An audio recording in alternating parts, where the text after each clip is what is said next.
Now, authorities in Afghanistan have issued an arrest warrant for the former governor of the country's central bank. Abdul Qadir Fitrat fled to the United States, saying he feared for his life. But he's also under investigation in connection with a massive fraud at the privately owned Kabul bank.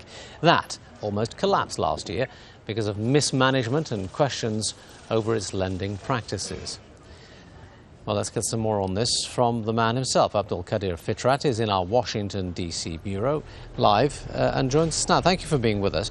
You say you fear for your life. Can you tell me a little bit more about what evidence or what suspicion you have that you're in danger? Thank you for having me. I received credible information from credible sources in Afghanistan that that my life was completely in danger, and the government was also part of this plan. Now I can boldly say that the government was also part of this plan. And I learned this from a number of sources. I cannot be more specific, but those sources are credible. And also the international community, part of the international community in Kabul was also aware of my situation. All right, you say you can boldly say the government was involved in this plan to execute you. Can you give me a bit more detail on that? When I see the reaction, yesterday I simply resigned for a number of reasons. I was very careful in wording. But once I saw the reaction of the government and the way the government reacted, I now have come to a conclusion that those informations were 100% that the government was part of the plot.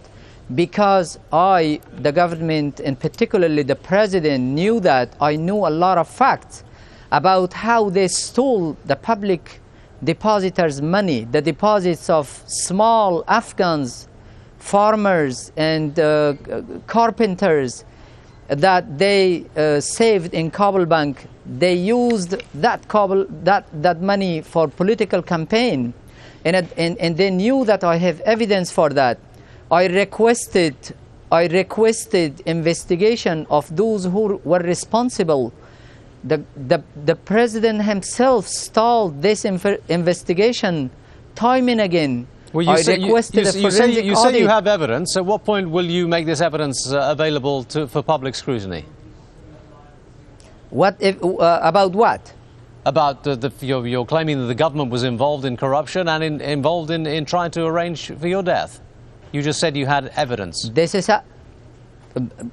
You see that from the harsh reaction of the government against a simple resignation that I did yesterday.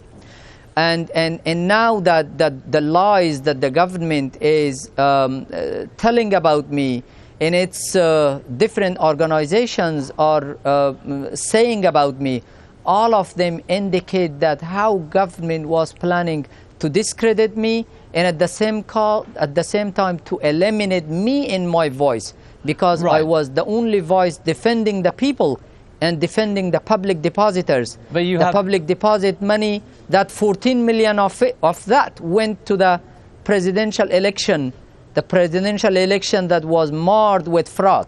So you said that you have evidence that the government has been involved in fraud and corruption. I'm wondering when you'll make that evidence available. This evidence is available. I have confessions from shareholders and owners of Kabul Bank in the presence of several central bank officers that they said that they gave money in various occasions to the presidential campaign, to his closest aides.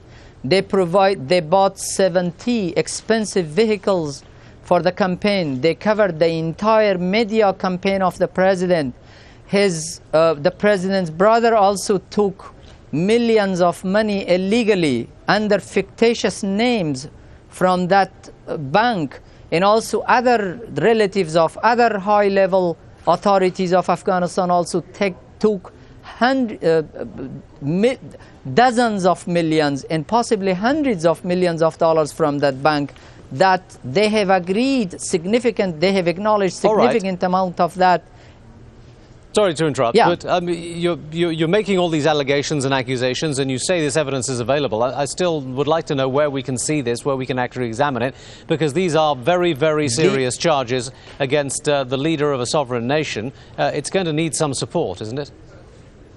These evidences are available in the Central Bank of Afghanistan.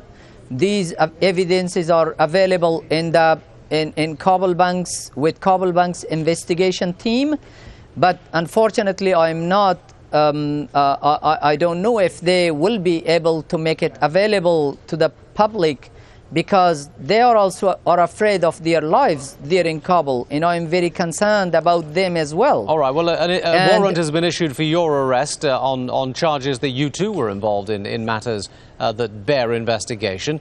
Do you deny that you were in any way involved in any corruption in Kabul Bank? I absolutely deny it, absolutely categorically not only deny that, but I also insisted for creation of a special prosecution, for creation of a special court. I actually requested the government to appoint major crime task force or sensitive investigation unit, right, or anti-corruption unit in the Attorney General's office. These were some credible organizations within the government of Afghanistan that were funded by international organizations. All right. But the president himself denied and didn't allow that. I requested for an open and public prosecution of those who were responsible for the government. This was the government who blocked this request. Not if I were involved, I never requested for that. Okay. The purpose, actually the main difference between me and the authorities was this request for a public prosecution. This was the main point of difference. All the right. other reason that the president is so angry... I'm sorry, because we're running out of time. Just one final quick question. You say you're in fear of your life, and yet you're going on international television to make these accusations. Are you certain that you're entirely safe in the United States? I'm sorry? Are you certain that your life is safe in the United States? Do you have any assurances from the US government that they will protect you from possible threat? I believe in US law enforcement agencies, and I hope my life will be safe here, but I cannot 100% guarantee it, because those people who stole tens of millions of dollars from Kabul Bank can finance some conspiracies here too. But at the same time, but I'm sure that my life will be safer here. I just want to make one last point, that the last difference between me and the president was that I requested a freeze of all I requested all international banks and central banks to freeze assets of those who were involved in Kabul Bank's fraud, including the president's brother. That was the most sticking point to anger the president to take these actions against me. We are going to have to leave it there. Thank you very much indeed for talking to us. Abdul Qadir Fitrat joining us there from Washington, D.C.